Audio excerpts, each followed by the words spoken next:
Terima kasih Dr. Ahmad Al-Muhammadi. Assalamualaikum warahmatullahi wabarakatuh. Alhamdulillahi rabbil alamin. Wassalatu wassalamu ala asrafil anbiya wal mursalin. Sayyidina wa habibina wa maulana Muhammadin wa ala alihi wa ashabihi ajmain. Rabbi israh li sadri wa yassir li amri wahlul 'uqdatam min lisani yafqahu qawli. Raditu billahi rabba wa bil islami dina wa bil muhammadin nabiyya wa rasulah. Rabbi zidni ilma warzuqni fahma. Amin. Amma ba'du. Yang berbahagia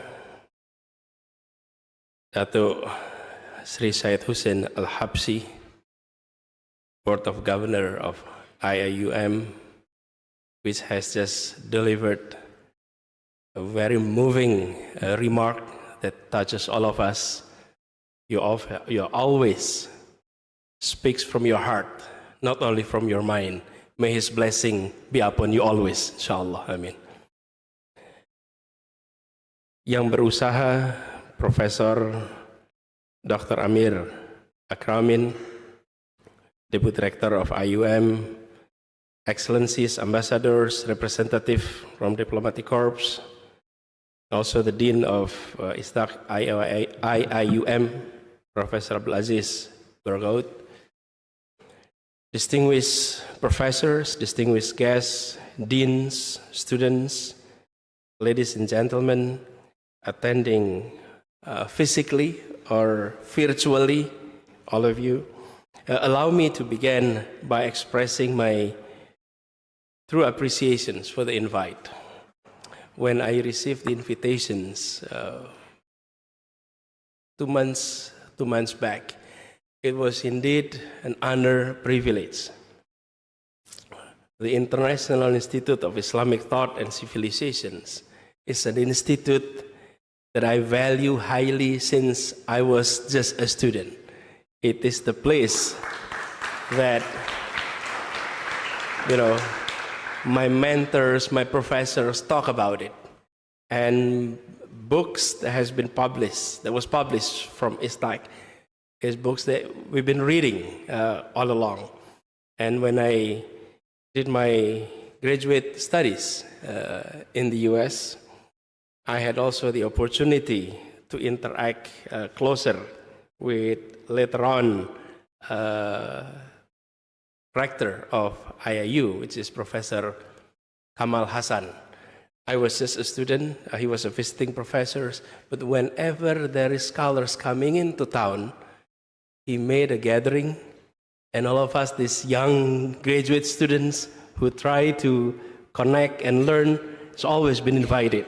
So we come to his place and listening to all these leading scholars from all over the world, from Pakistan, from Bangladesh, from Afghanistan, from Egypt, from North Africa, people coming into his place and have these conversations, and we all just learn over there. So the name of ISTAC, IIUM, is names that is so close to my heart. And finally, I had the opportunity to physically present in this prestigious place. So I'm humbly honored with the opportunity. And inshallah, the institution continue to be the jewel from the East, as has been said earlier. And we all realize that Islamic civilization, so the Ummah, stretch from the very western part of Maghribi all the way to the Nusantara in the very eastern part.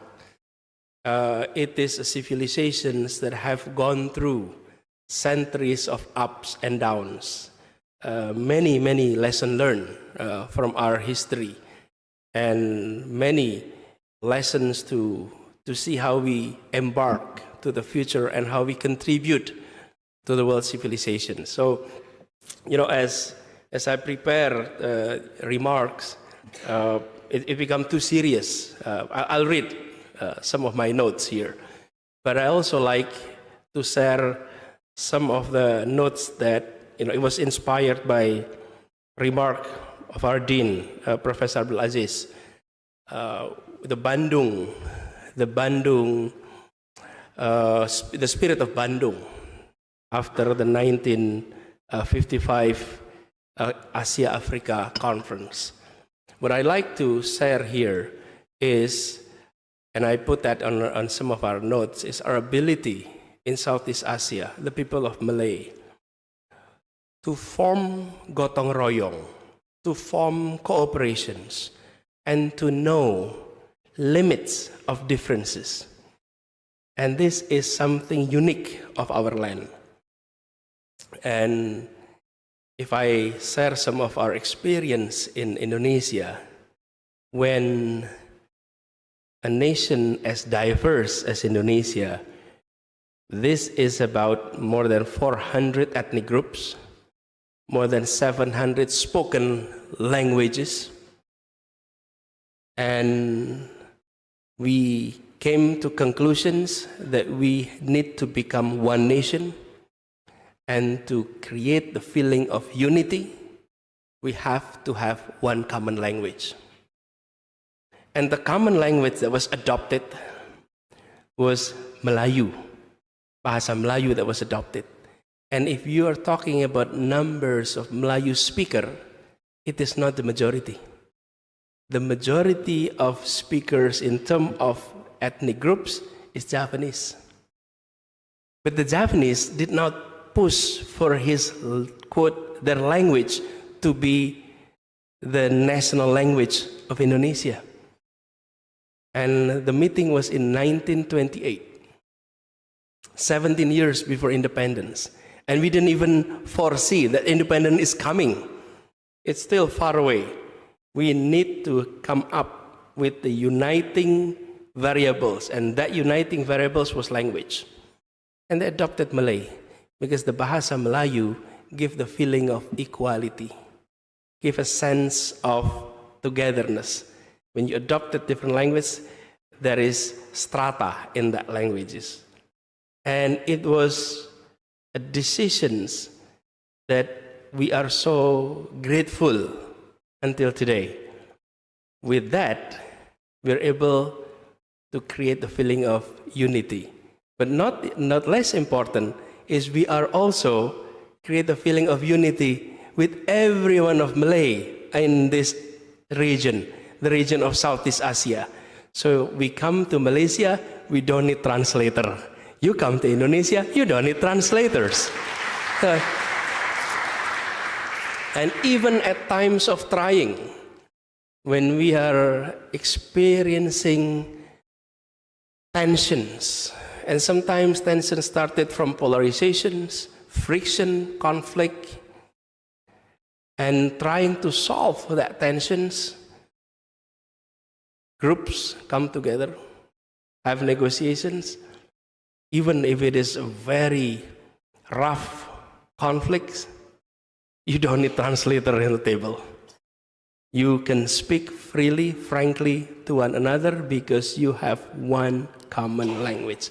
But it started with the willingness to accept higher purpose, common purpose above our minor, micro interests or purpose. And that was of unique in Southeast Asia. So, allow me with that as an introduction to go into some of our notes that, in the Malay saying, di mana bumi dipijak, di situ langit dijunjung, which remind us that wherever we stand on this earth, we uphold the sky together. This saying sort of captures the essence of the bonds we share, bonds that stretch back centuries, woven through our tales of maritime adventures, shared literature, cultural exchanges, and mutual reflex. It is a reflection not only of our shared roots, but also our shared responsibility. And as you see, the stories of Indonesia, Malaysia, and our Malay brothers and sisters across Southeast Asia are not the separate chapters in a book. They are a thread of tapestry, each one vital, each one telling a story of resilience, innovations, and unity. And that's precisely why we are here today, not just to reflect upon the vibrant hues of our past, but to envision the patterns that we will weave into this tapestry in the coming years. And therefore, our gathering in this esteemed institute is a testament to our collective recognitions that the future of the Malay civilizations is inextricably linked to the broader conversation of sustainable development and global progress. And what we are discussing today is not just about policies and theory. We are, in a sense, reflecting on a promise that we owe to our children and the children of our children, a promise of a world where they not only thrive, but also recognize and cherish the depth and richness of their heritage. And as we move forward, let us remember that our conversations, our actions, our visions will shape not only the futures of Malay, but also the very fabrics of global discourse. Now, allow me to share some historical context in our conversation today. That history isn't just a distant memory or words in a textbook. It is alive, it breathes, and it continues to shape our present and our futures. And the history of Malay civilization, rich and resplendent, is a testament of that truth.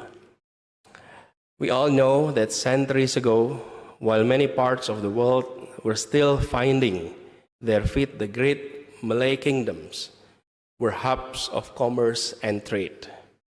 Sailors and merchants from our lands ventured across vastness of Indian Oceans, of the South China Sea, connecting distant shores. However, we need to note here that our ancestors built network of relationship based on trust, not on conquest. And that is something of unique from us here in Southeast Asia. They barter goods, but yet more importantly, they exchange ideas, they exchange art, stories, and weaving the early threads of globalizations. And it is in the very southeast part of Asia. So, the annals of history speaks of our maritime prowess, but let's not forget the world of letters and thought. Our literature not only entertained, but imparted values, philosophies, and lessons for generations. The arts, from the intricate patterns of batik to the soulful rhythm of gamelan, they have captured imaginations, and they have told tales of love, heroism, and unity. And also, our system of governance. It is rooted in community, driven by consensus. And we understood the true power doesn't come from the ruling over people, but from empowering people. It comes from leading with them. This is the very essence of our leadership. That was not about dominance, but service. And that is why, if I may share, as I mentioned last night, we may be seeing impressive individual countries in other parts of Asia. Say, South Asia. You're seeing emerging India, neighbors of Pakistan, Sri Lanka, Bangladesh. And then you're seeing to the northeast, where Japan started 150 years ago. And then you have South Korea, Taiwan, China. This individual country impressed the world. However, we are not seeing the region being able to work together, because on the other hand, you have Southeast Asia, where all this country, Malay-dominated culture, we are able to form cooperations, we are able to form gotong royong, we are able to form togetherness. Why?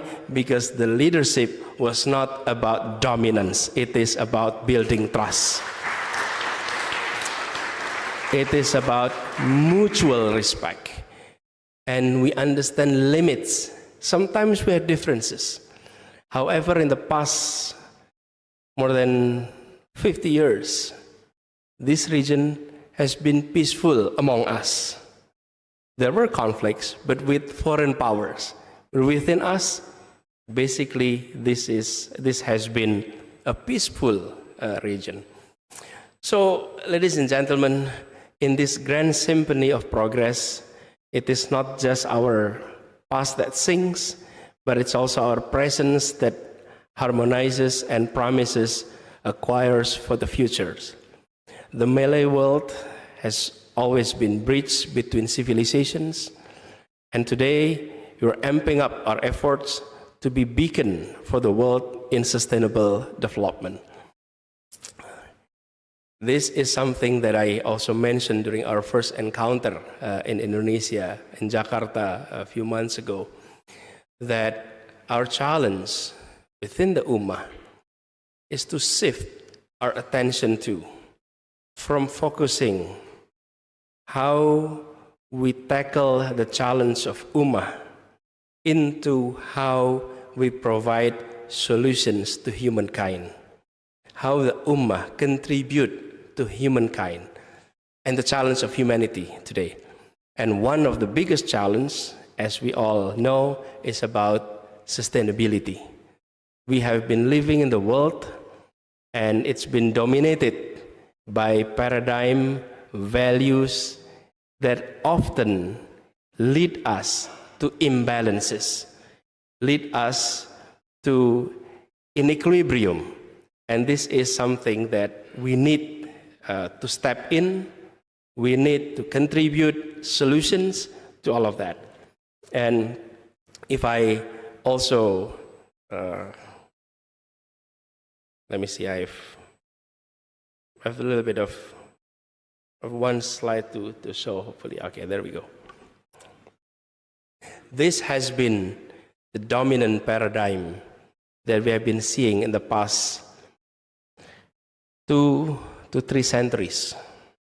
Accumulation of wealth, profit maximizations, ecology as externalities, and economic growth as the forefront of our development.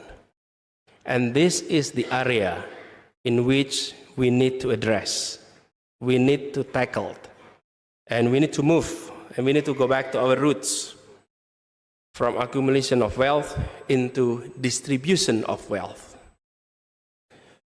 from profit maximizations to well-being oriented, from ecology as externalities to environment as essentials, from economic growth to harmony between ecology and economy.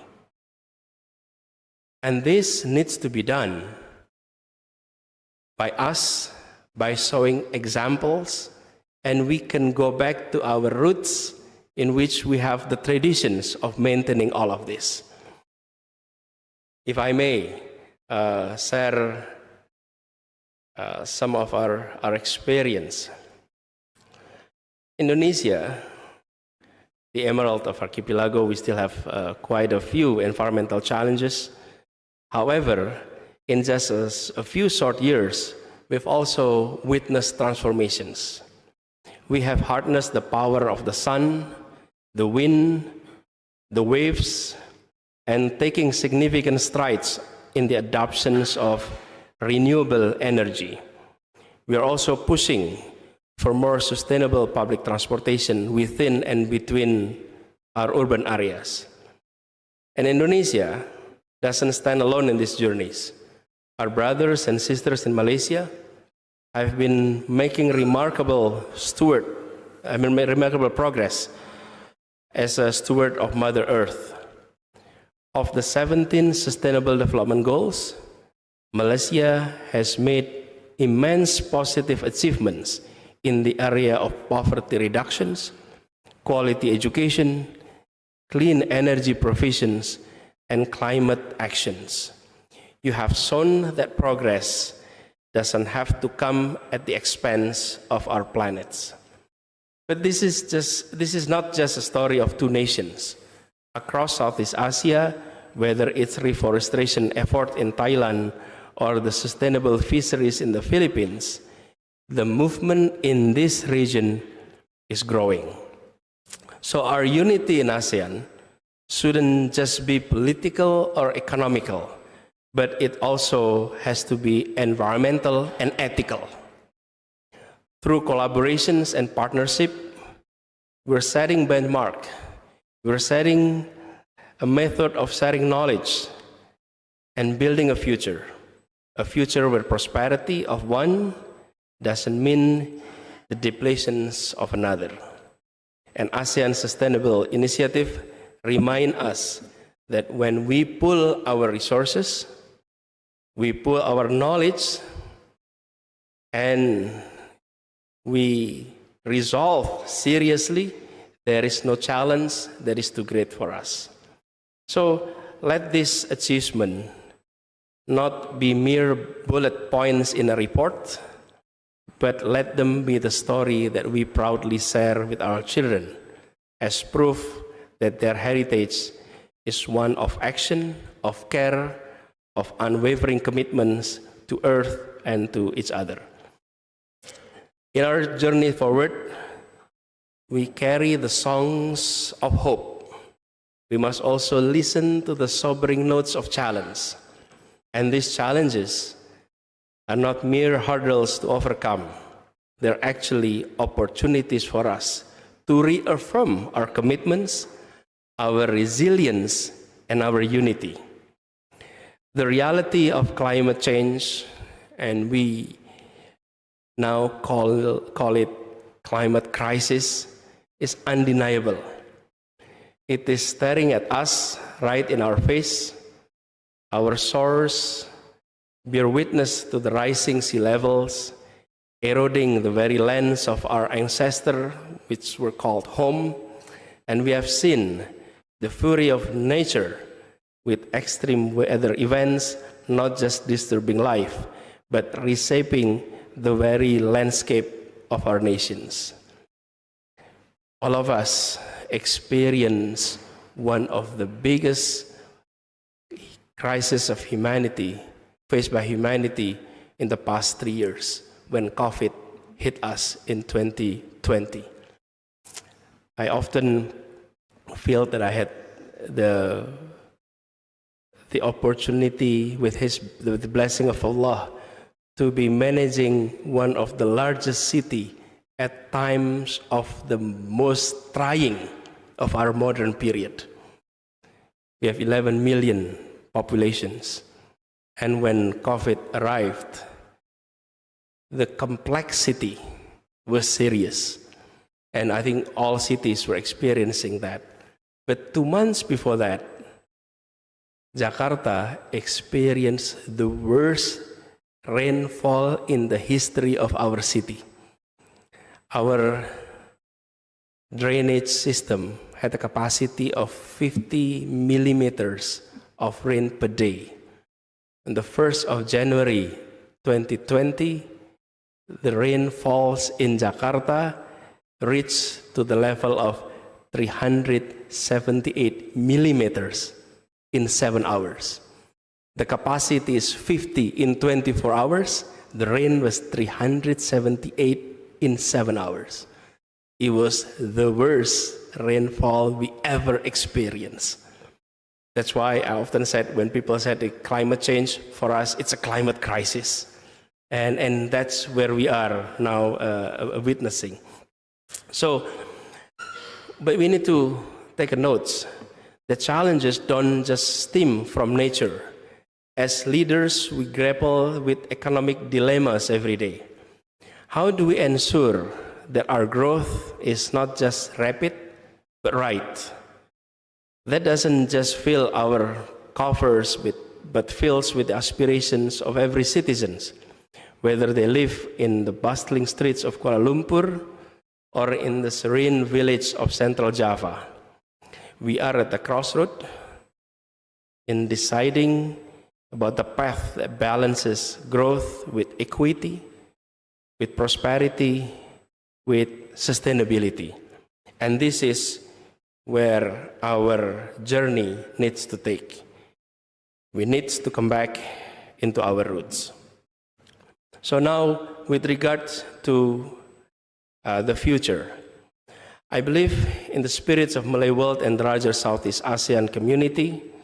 Our history has shown us so many. It is us that we are able to face challenges head-on in the past, and we innovated, we adapt, but most importantly, we do everything together as one community, as one family. And ladies and gentlemen, as we stand here in this juncture, I'd like to outline 4 strategies that may be of interest to all of us embarking to the future. Number 1 is to embrace technology. We are on the cusp of revolutions, the 4th industrial revolutions.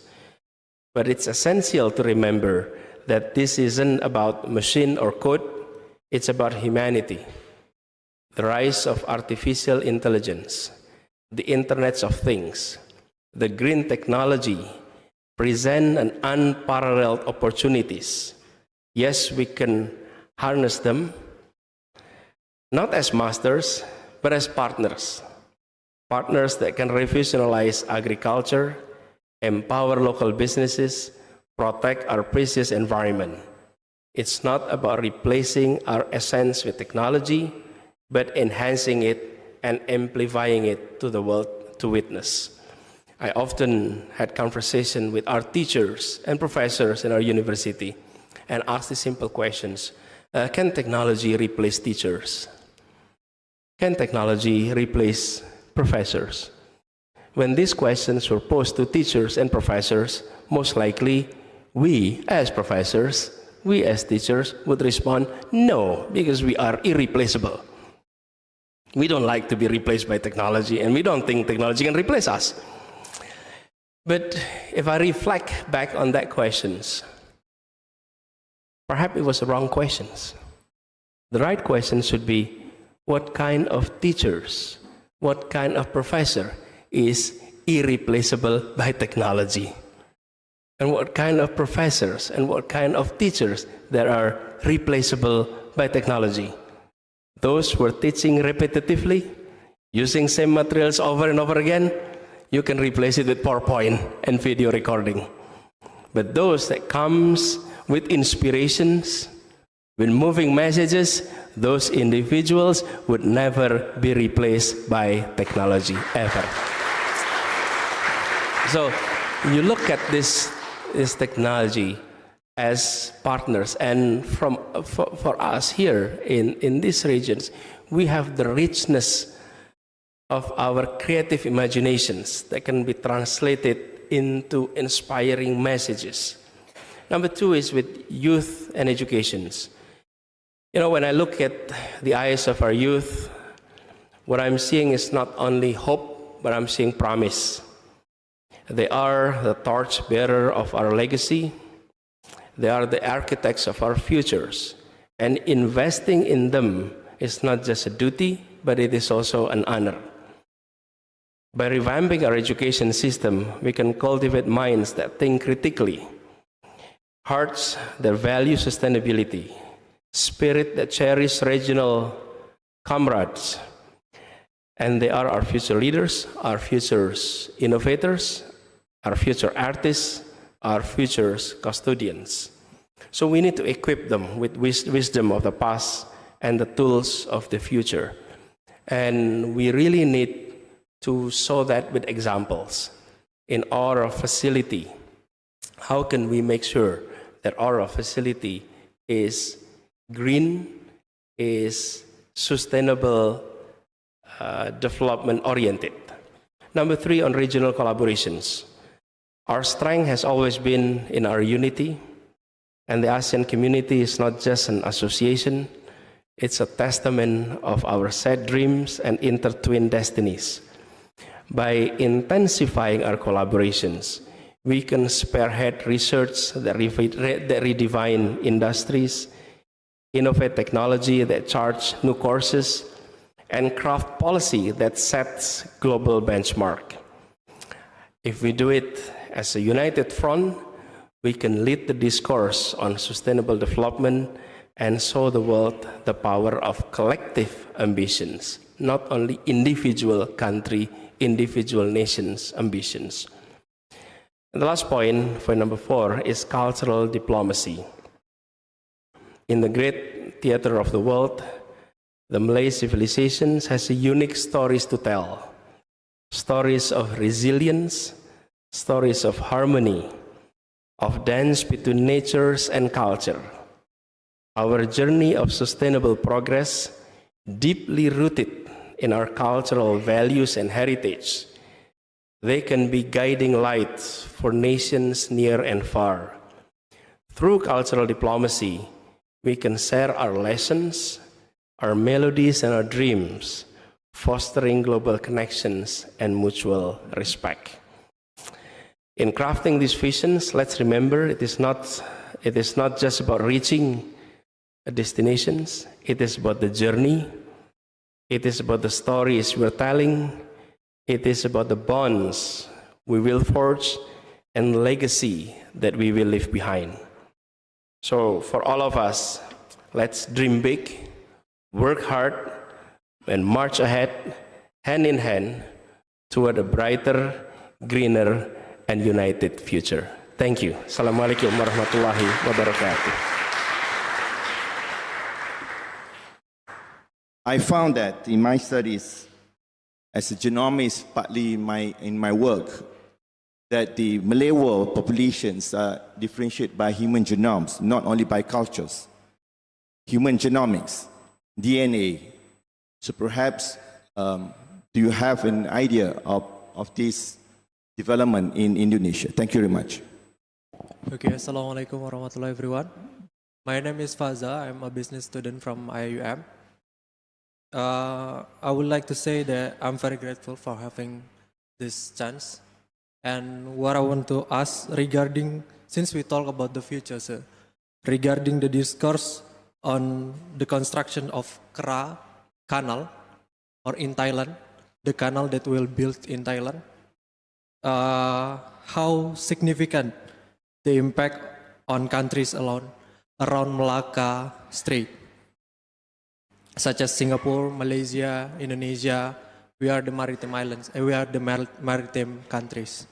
And I would like to ask your suggestion for us, the younger generation, what should we do to anticipate this kind of changes? Thank you, sir. Thank you. Yeah, Prof? Yes. Bismillahirrahmanirrahim. My name is Ahmad Murad from ISTEC.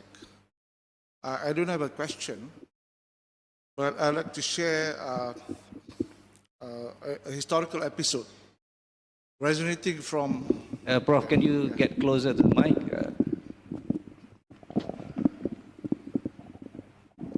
I don't have a question, but I'd like to share a historical episode resonating from your lecture. You mentioned about the Bandung conference. You mentioned about the future. One of the figures that who has charted the future of Indonesia and this region, this Rantau, is your grandfather, Abdurrahman Baswedan. You have inherited that discourse from him.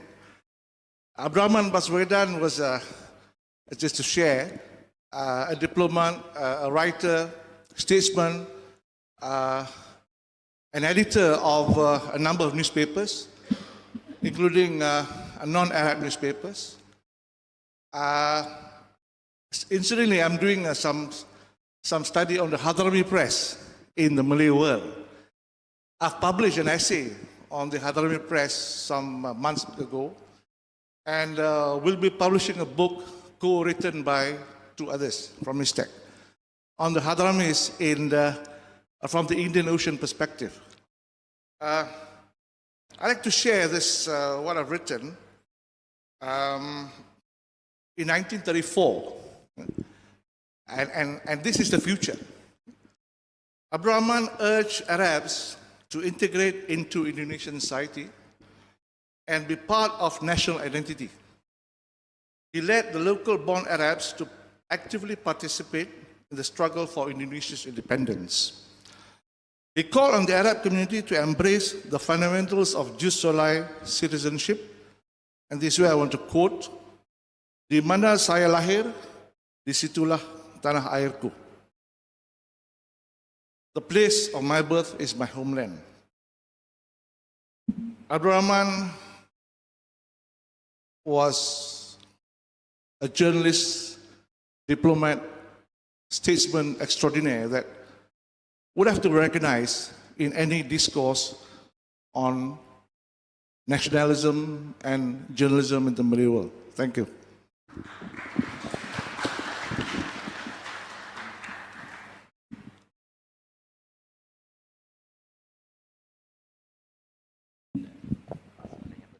Yeah, thank you.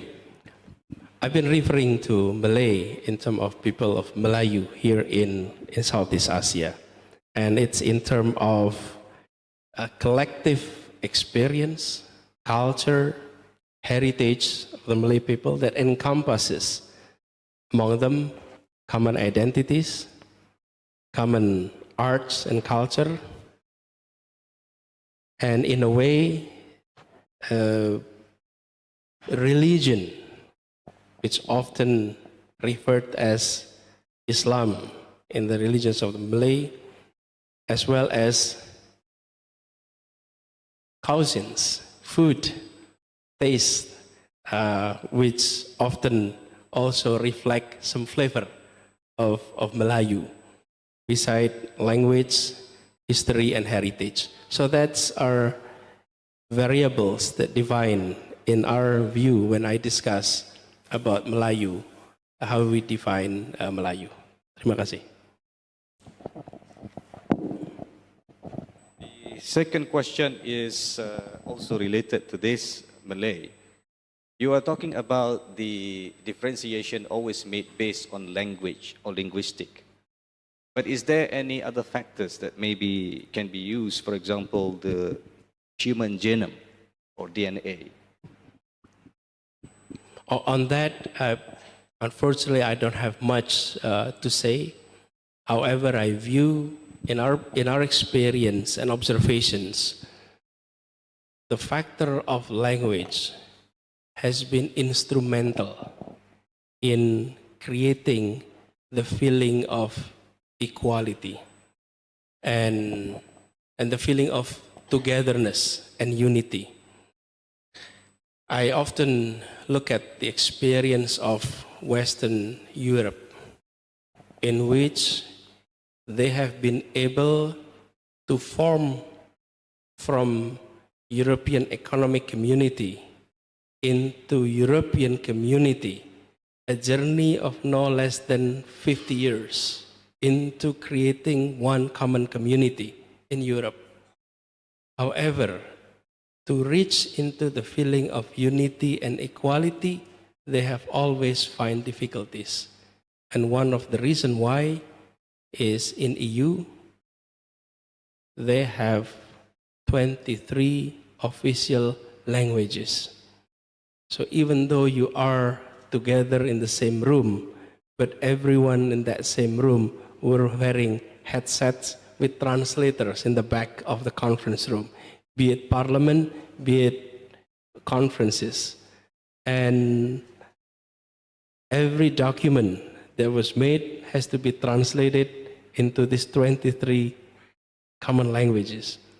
You are also seeing the experience of South Asia in India, in which the parliaments allowed members to speak with local language, with Hindi, or with English. And you can imagine complexity when competing representative coming from regions, some speaks local language, some speak Hindi, some speak English, it can be politicized that you are less local and you are two nationals. But when we agreed upon that one common language, creating unity, creating togetherness has been much smoother. Thank you. Yes. Question 3 actually from Faza, but I do not get exactly the question is all about. If I may invite Brother Faza again to ask the question to Adis, please. Okay, it's related to the discourse that Thailand will build a canal. Yeah, and how should we? What is the suggestion for us, the younger generation, that will contribute in the future economy, global economy? And we are from the maritime countries, right? So, if I may just share, I mean, I didn't pay much attention on the plan of deploying the canal anyway, but as someone who is young like yourself, change is always coming.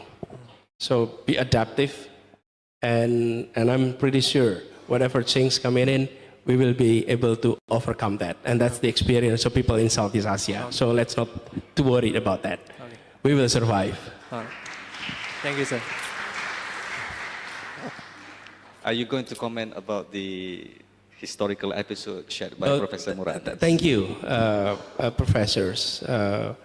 Yes, indeed, when Abdurrahman Aswedan started this movement of integrating into the Malay community or Indonesian community at that time and promote the principle of where you were born, that's your homeland.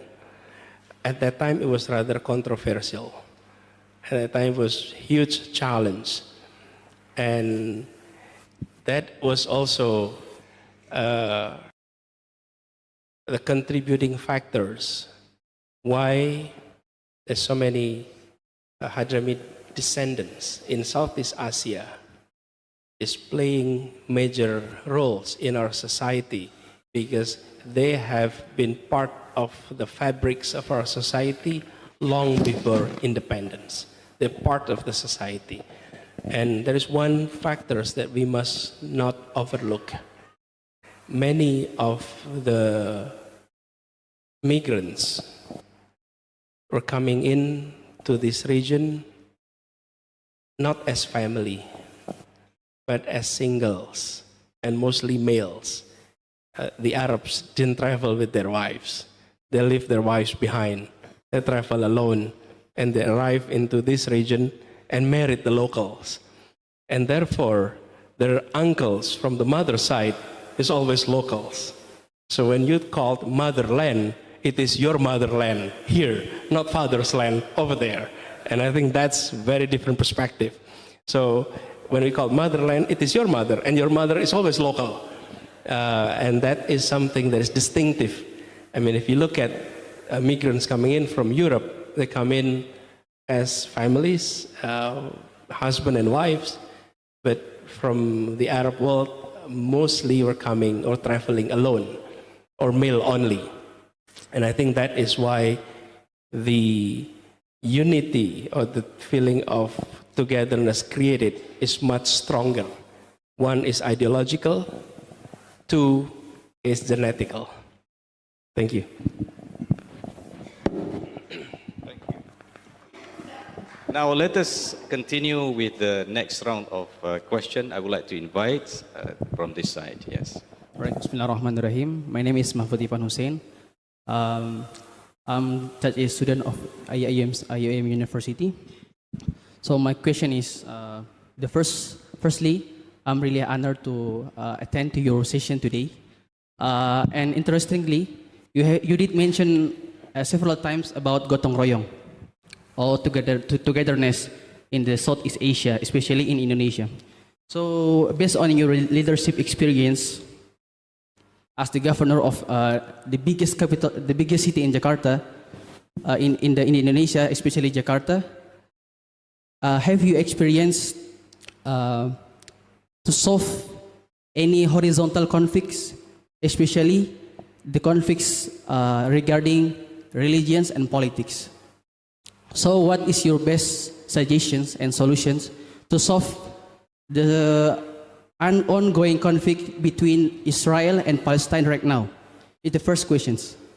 The second question is, in your mind, what is the best things that an ideal nation and ideal people must do to achieve the sustainability and also wealth, as you mentioned before?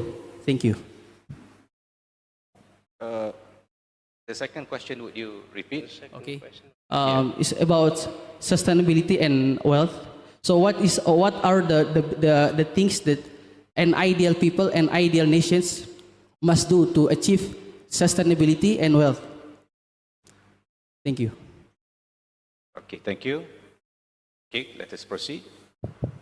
Bismillahirrahmanirrahim. Assalamualaikum warahmatullahi wabarakatuh. Assalamualaikum Pak Anies. As what you mentioned before, the Malay language is similar to Indonesian language. So I think without a translator we can understand each other. So can I proceed my question with Bahasa? There is non-Malay in attendance here. So with English then. Pak Anies asked you to ask the question in English then, to the benefit of the other audience. Okay. So I would like to ask regarding the language of Malay. What is your opinion if this language became the official language of ASEAN beside English? Because I think this language is spoken in Malaysia, southern Thailand, and some part of Indonesia. So what do you think if this language became the official language of ASEAN? Thank you. Namanya apa? Azam Kasubah. Okay. Yes, please. Bismillahirrahmanirrahim. Assalamualaikum warahmatullahi wabarakatuh.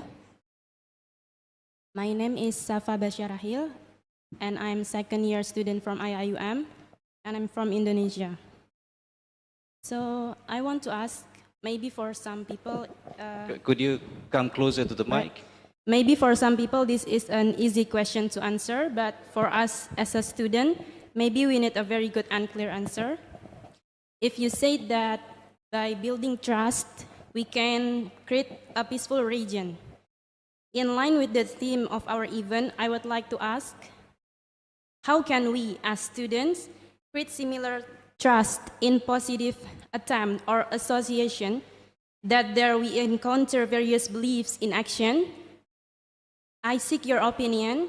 In your view, is it prevailable to establish an association with a singular path, but fewer members and just stop there, or continue to get people on our side, but even though it demands significant energy and a prolonged effort to build a more inclusive community with us? So basically it's about how to build trust. Yes, but I asked for, is it prevailable to establish an association with a singular path, but fewer members and just stop there? Yeah. Or continue to get people on our side, but it hard and demands significant energy and a prolonged effort to build a more inclusive community with us? All right. Yes, thank you. Thank you. It's very clear. Okay, can we have next? Assalamualaikum warahmatullahi wabarakatuh.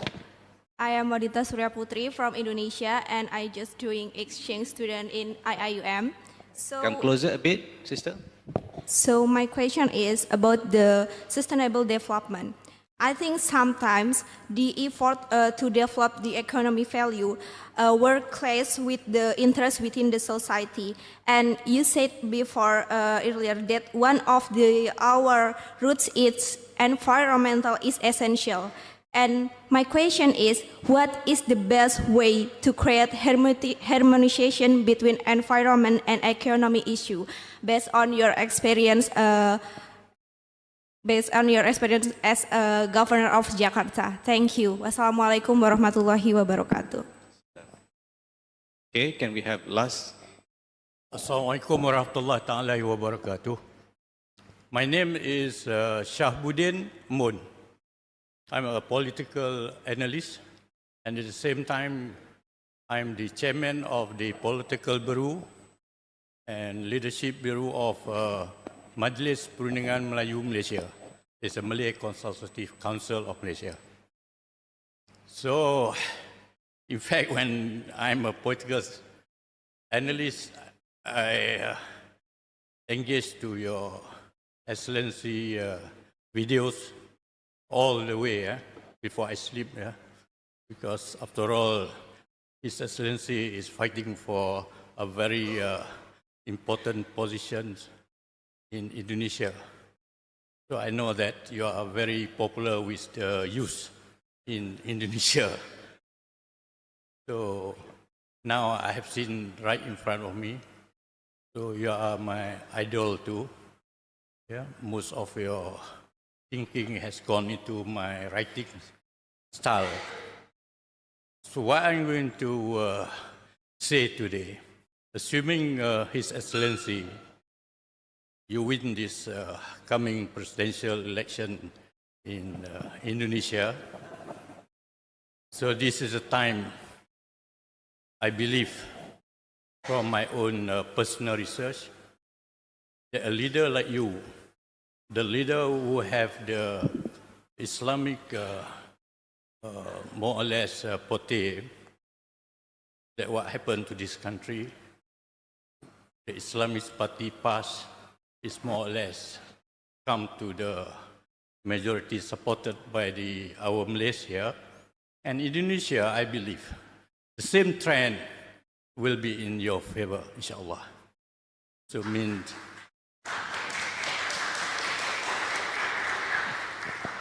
I've seen your short lecture with a very wide topic of Malay civilization, all that, and I more wanted to know what happened is, God will, you become the president of Indonesia, and our beloved Prime Minister Anwar Ibrahim, who is my idol too, and I think both of you has got certain chemistry here. What sort of cooperation now? You know, there are a lot of economics, all that. What is the future? You're talking about AI.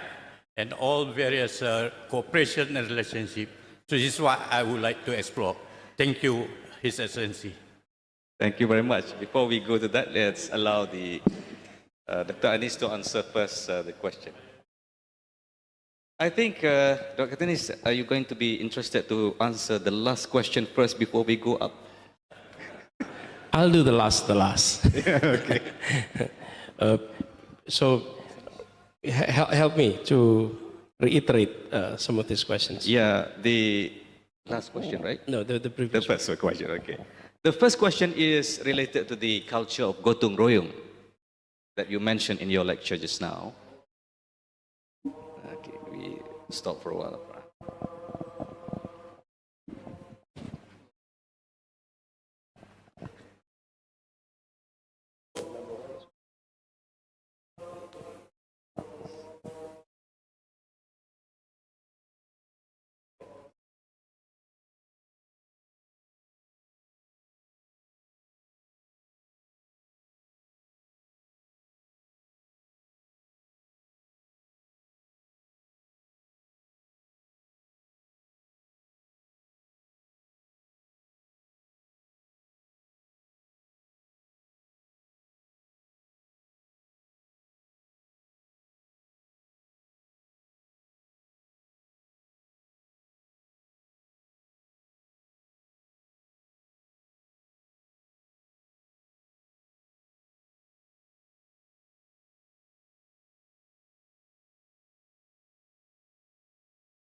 comment first and then me.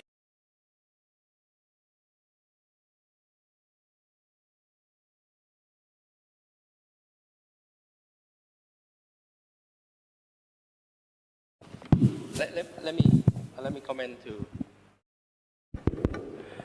some of these important questions. First, with regard to gotong royong, have you experienced the method of using gotong royong in solving problems? Yes. Alhamdulillah, gotong royong is our roots in Southeast Asia, and the modern terms is collaboration, the work together, and we actually declared Jakarta as a city of collaborations.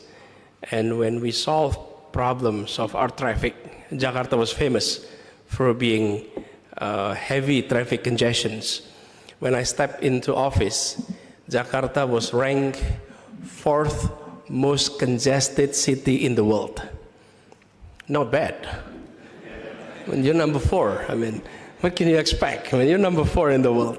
So you step into the office, and so our idea was to transform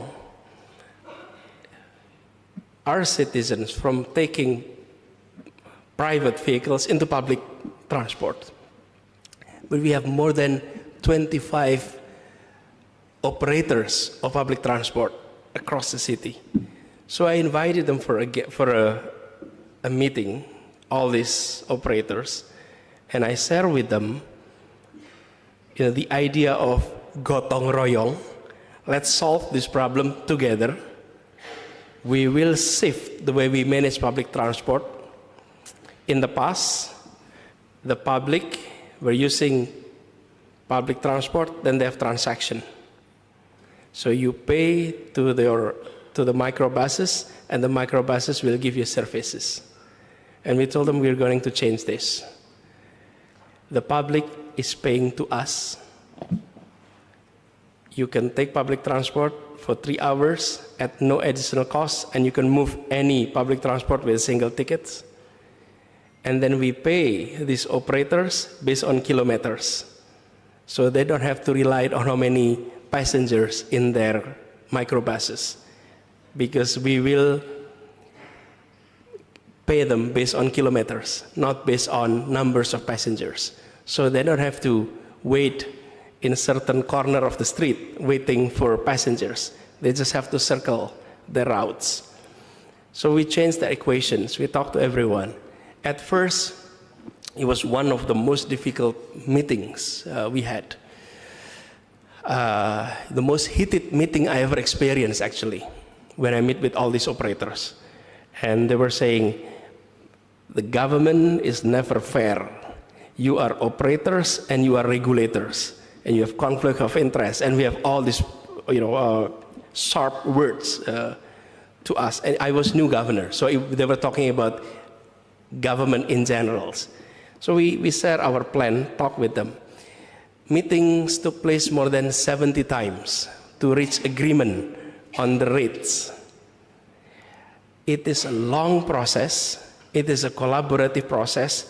But at the end, we reach agreement, we move forward, and then we're able to double coverage of public transport in Jakarta from 42% of area of Jakarta into 87% in 4 years. And we tripled ridership from 350,000 passengers per day into 1 million passengers per day. Why? Because all these operators were integrated into a gotong royong system together. So Jakarta ranked number 4 most congested city. The following year, we dropped to number 7. The following year, we dropped to number 10. Okay? But we're still on the top 10. You want to be on the top 10, but not on traffic congestions. You want to be in the top 10 for something else. But in the 3rd year, we dropped to number 34. And then we were dropped to number... And that's not the end of the story. When we dropped to number 46 in the following years. So imagine, from the 4th most congested city into number 46. We are much better than Tokyo actually now. Yeah. And How that is done is not by us giving instruction. It's by surah. It's by gotong royong. It's by collaboration. Is the process speediest? No. More than 70 meetings. Can you imagine? 70 meetings, intensive meetings, sometimes heated. However, those are in a private conversations. All these differences until we reach agreement. And once we reach agreement, then we move forward. So we had that experience. And with regard to religious affair, the same thing. Sometimes we have issues of permits to build churches. Sometimes we have issues of permits to build mosques in Jakarta. And when you face that challenge, you don't go out to public and announce. You invite all related party, sit down together, and share what is your thought, what should be the guiding principles, and openly talk about it. I remember having conversations with communities that rejected a permit for a mosque. Imagine in Jakarta, there's a community that say no to a masjid. Okay, you talk to them, discuss with them openly. But on the other hand, I'm also meeting the Muslim neighborhood who said no to permits for church. You talk to them, explain openly, explain the rules and regulations openly, hide nothing, and tell them why it is important to everyone to uphold the values that I have been echoing over and over again. The principle of equality, the principle of justice. When you talk about that principles, it's a lot easier for everyone. I ask these simple questions. Do you ever read on your WhatsApp group or your Facebook stories about our fellow Muslims in UK, in Germany, feeling grateful that they finally have masjid for them to pray? And for many, many years, we often heard difficulties of Muslims as minorities in other places to have place of worship, masjid. Imagine in Jakarta, there is that story spreading on the other side of the world that the Catholics or the Christian unable to build churches here in their land. We are happy when the Muslims get the masjid in Europe. We should be grateful to allow our fellow Christians and Catholic to have churches in this land as a spirit of justice and tolerance. But again, surah, the spirit of gotong royong. So we had that experience. Now, with regard to using bahasa as ASEAN language, we need to enrich our language to begin with. I don't know how many words in Malay today. How many words of Malay? The number of words in the Malay language. How many? Anyone? In Bahasa Indonesia, we have 150,000 words in Bahasa Indonesia. And I remember when I started my job as Minister of Education, at that time it was only around 90,000. So I told our team, we need to enrich our language because 90,000 is not enough. Do you know how many words in the language, in English language? 1 million. And 7,000 additional words every year. How many languages in Arabic? 12.7 million words. Okay? So when you talk about our language becoming a language of international community, you really need to do our homework, enrich our language. How do we enrich our language? Absorb local language across the archipelago. Across the archipelago.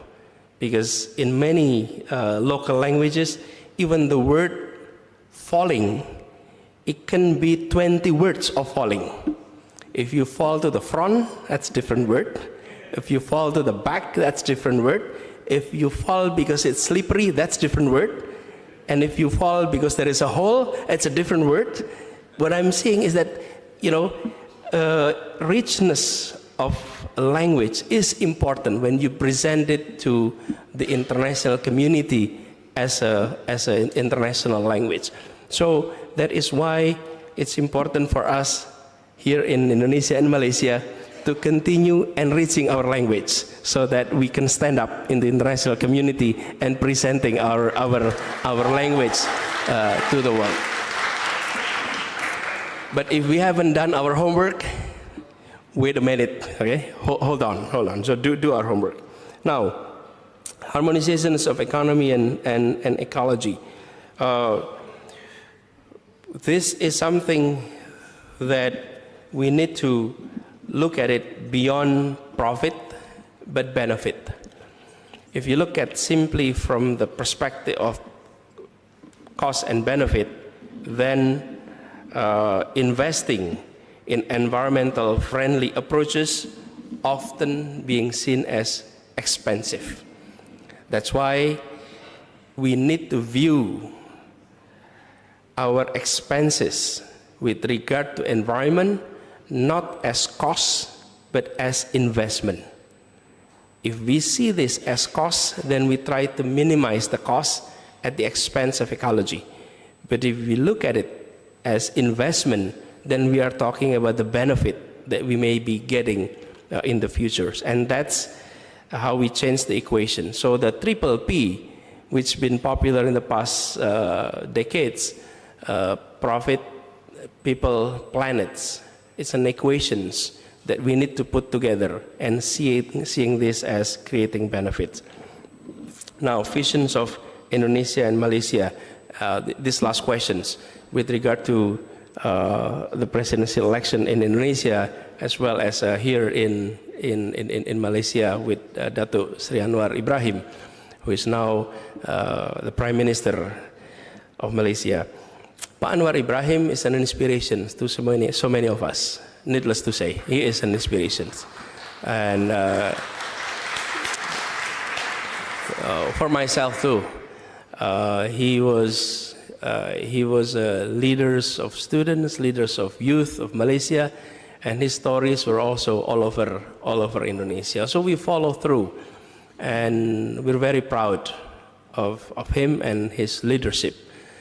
And now, Indonesia is undergoing a transformations in the past 25 years. We had reform in '98, and after 25 years of reform, we are seeing new generations coming up. And the way I look at this is this. This is two nations that has populations of Muslims in large numbers and practice democracy, and generally speaking, practice tolerance. And yet, this is also a region in which prosperity, her presence. And I cannot think of other word except continuing the path of creating justice to all, so that this transformation continue. When we talk about Indonesia, for example, I think Malaysia the same thing.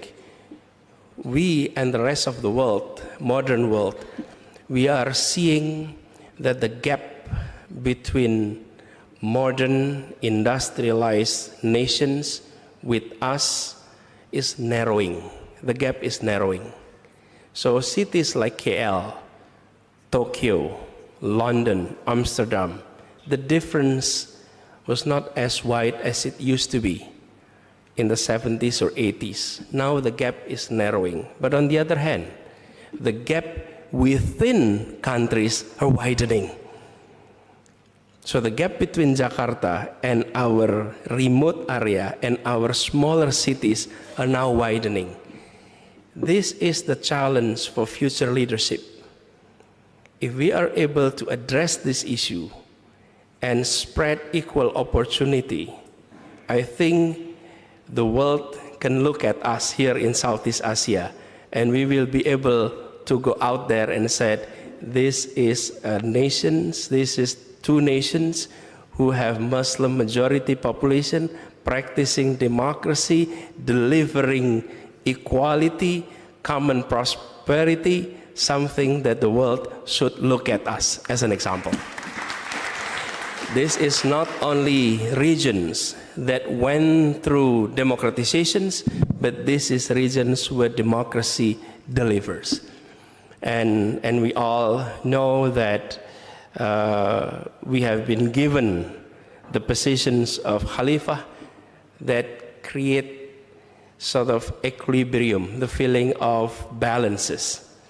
And I think that is something that we'd like to share with the rest of the world. So pray for us that inshallah in our elections, that spirit can win the hearts and minds of the people of Indonesia. And if we are able to do that, inshallah, we'd like to see, if I may put it this way, that Indonesia officially and technically is not a Muslim state. It's not an Islamic state. It is not a secular state either. For the lack of better terms in political science, it is a Pancasila state, non-religious base. However, it values, it respects, and it absorbs religious values. So on that sense, it is more on the maqasid principle of Sharia that is being practiced. If we are able to deliver the purpose, the ultimate purpose of Sharia, then it's not so much an Islamic state, or even we rarely talk about Muslim majority, because this is a country of all ethnics, of all groups, and diversity is part of us. And I think if we are able to deliver that, inshallah, we will send a very positive message across the globe, and to undo some of the framings or perceptions out there that in a Muslim majority nations, through democracy cannot prevail. Malaysia and Indonesia have, and also perhaps Turkey, have shown to the world that we are able to practice democracy. Democracy delivers, harmony is present. So that's a message for everyone. Terima kasih.